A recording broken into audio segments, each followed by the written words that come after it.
Ah, shit. Here we go again.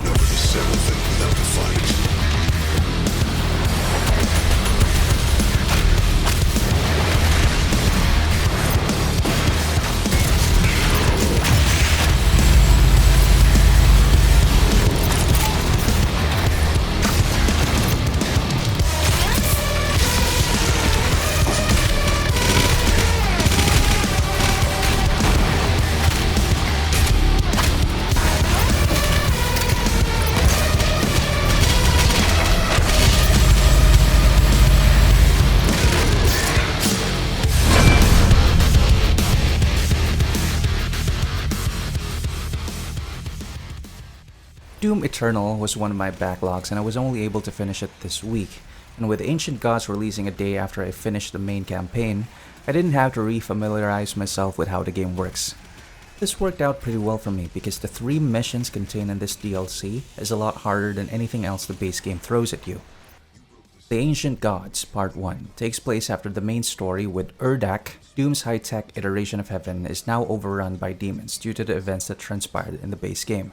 It is your job as a Doomslayer to find a way to banish Hell's forces before they can figure out how to utilize Urdak in the invasion of the other realms. That includes Earth, still recovering from a recent demonic infestation. That's pretty much it for the story, and much like the protagonist as well as the main campaign, the Ancient Gods storyline is straightforward. You are on a mission to save all of existence. The DLC is a separate mode from the main campaign, and players are given a new save slot for progression. At the start of the first mission, all the weapon and armor upgrades are already unlocked. The same goes for the runes and crystals. There's also 3 new runes that you'll pick up during the missions. One causes a wide area damage whenever you break a monster's weak point. Second one lets you recover an extra life if you manage to kill the monster that killed you. And the third one makes your blood punch more powerful after hitting an HP threshold.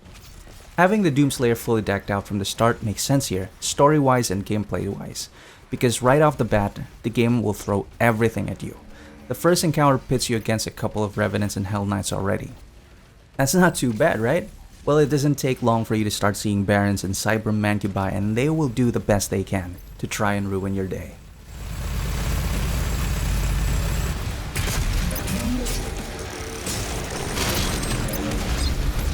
The Ancient Gods plays and feels like a proper expansion. It gives you more of what the base game has to offer. It's pretty much the same loop.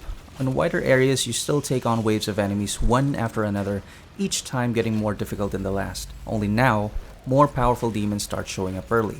It feels like there are more waves in each encounter as well, and there are times when I thought I'm done and then boom, a tyrant shows up. That's another thing. Tyrants and Doom Hunters, or in general the heavy demons, appear a lot more frequently this time around, and sometimes in places you don't expect them to be in.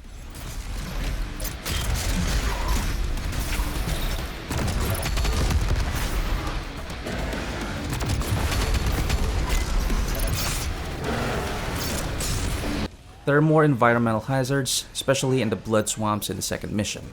Those sprouting tentacles are no longer exclusive to isolated zones where there are no other enemies. Now, they're added into the mix. There are plant-looking objects that explode, leaving a pool of acid in the ground, dealing damage over time. They respawn after the explosion too, so you just can't get rid of them by shooting them from a distance.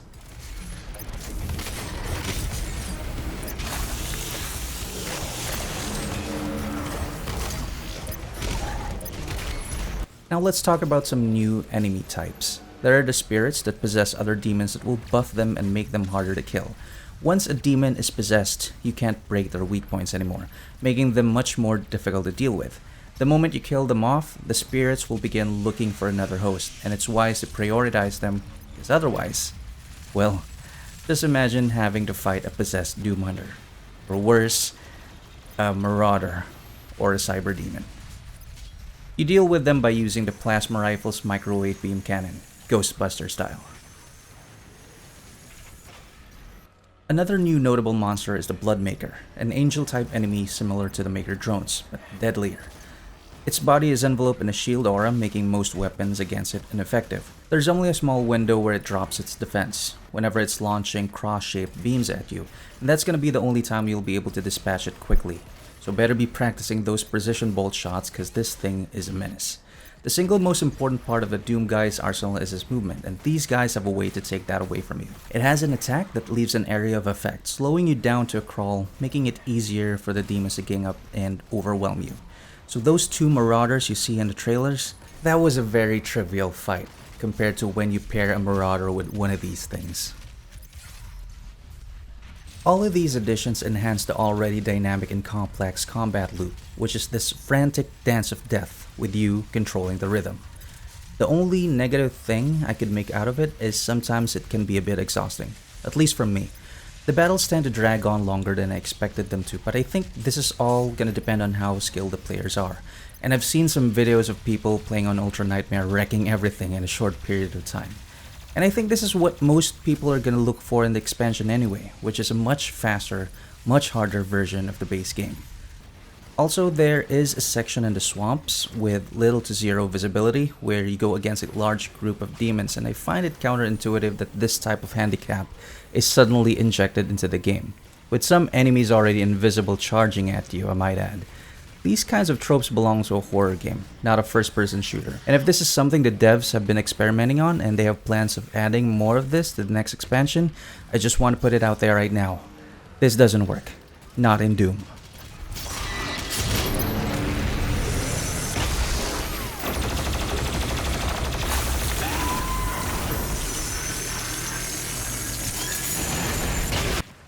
To those expecting some boss fights, need not worry. There are a couple in this expansion, and similar to the Bloodmaker, they have a way to slow you down too. And without spoiling anything further, I just want to say, that final boss is too much. It's just too much for me. I was playing on Ultra Violence difficulty, and that was the first time I had to resort to using the Sentinel armor to beat it. I died so many times, and it's the most stressful thing I've experienced in recent memory. I still want to go back though. I still want to go back and find a way to easily beat that guy. And I can't wait to see how the veterans would cheese the hell out of it.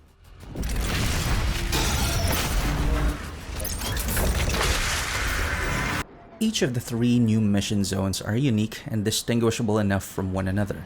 The Uac Facility reminds me of Mother Base from Metal Gear Solid 5. The Blood Swamps as well. A swamp. It's barren and grimy, with some places that have little to zero visibility, like I mentioned before, due to the fog. And Urdak looks like an alien planet, far from what I would imagine what the heavens would look like. All 3 of these places are fun to explore, and having secrets to unlock and jumping puzzles to solve is a good way to break the pace a little bit. Right after fighting, these areas gives me enough room to breathe. The Slayer gates are still present, harder than ever, though I didn't have that much trouble with them until the Bloodmakers made their entrance.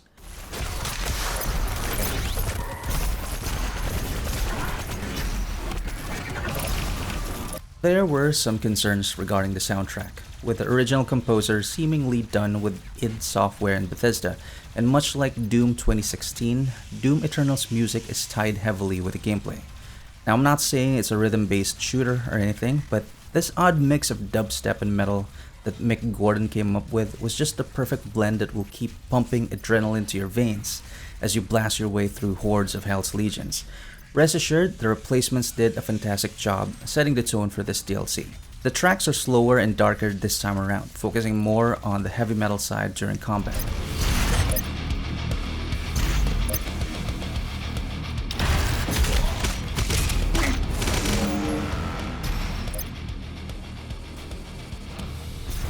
I researched more about David Levy and Andrew Holschel and listened to some of their work. It's pretty epic stuff, and I'd love to hear more from them on part 2. The developers picked the right guys to take the helm on this one.